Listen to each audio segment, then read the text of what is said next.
Hi there, my name is Neil Daigle-Orians and I am one of IPCNY's new prints unfinished winter 2022 remote residents. So during the exhibition, as well as during my residency, I had a project that is exploring issues of grief and mourning as it pertains to the loss of a parent. In my particular context, the parent that I lost was my estranged father. After reading the prospectus, I was really intrigued with this notion of what unfinished could mean, and from there kind of thought about how grief and mourning is constantly unfinished. Rather than something that we get over and that we move on from, grief and mourning are constantly with us. So the work I had in the exhibition was from a series of funeral candies that I created. There's a 19th century Swedish ritual called funeral candies, where candies would be given out to mourners at funerals as a means to celebrate their life, but they're also incredibly morbid, as the Nords are known to be.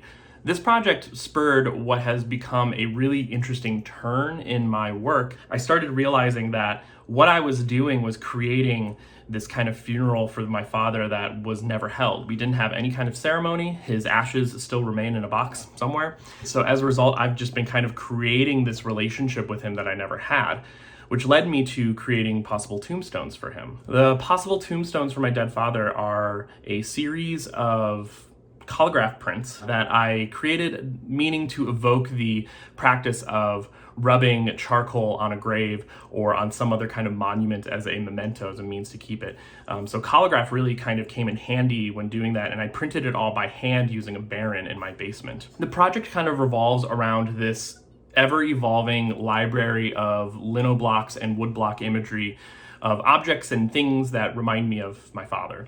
So I have Diet Coke cans, I also have his cigarettes, I have his 1994 Ford Taurus that he bought, which was such an important part of my early childhood before my parents divorced. I have Michael Jordan's jersey, as I was raised during the time of Jordan's reign in the Chicago area.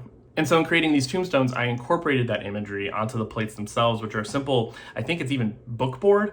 It's this just hard board I had laying around that I then carved this imagery into, peeled it, used different fabrics to create this texture, and then printed and layered by hand these suite of tombstones that I hope to someday frame in such a way where they actually can be a field in a gallery.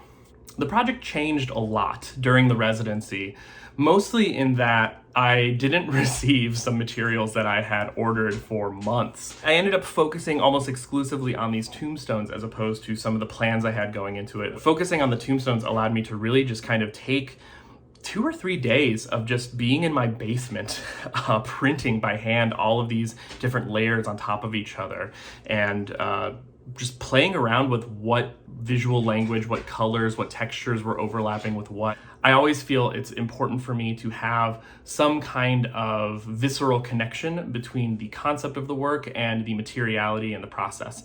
And so this kind of very loosey-goosey holographic process really helped me connect deeply with the process and connect with the effect that I was trying to achieve. The other thing that I realized is how much physical labor was going into printing these, to the point where I kept around large pieces of fabric to clean up. So these pieces of fabric I'm working on turning into possible funeral shrouds for my dead father, which I was able to complete one, thank goodness, for this residency. When it came to creating the funeral shrouds, I started with just the residue of the labor of printing these tombstones. In the process of printing, of layering, and all that other stuff, I would use this fabric to wipe clean the plates, to wipe clean my working area, to clean off my brayers and my knives and my inking surface and all that fun stuff.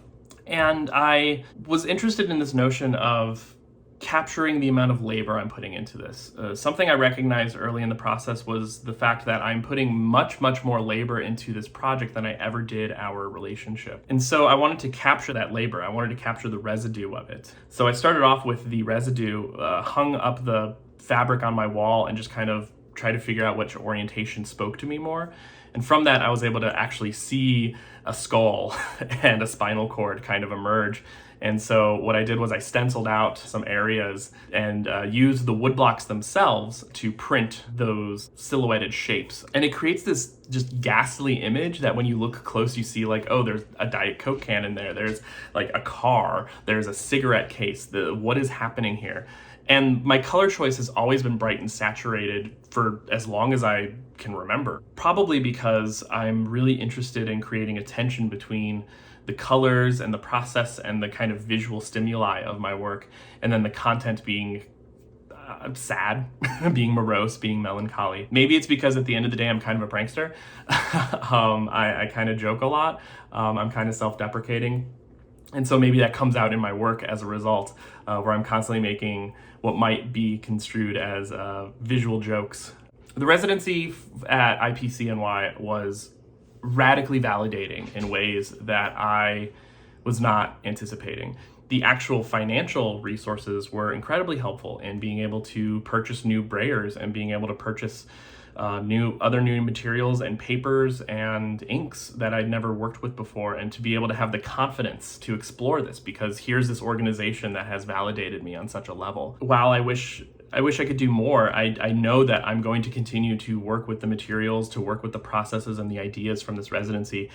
And so it just is so fitting. This project is unfinished. The exhibition was unfinished, and my residency is unfinished. It's technically over. I've received the money, I've received the time and everything, and yet this project will continue going into the future and changing and evolving and becoming something I never anticipated it would be, in all the wonderful, wonderful, beautiful ways that it could possibly do all that.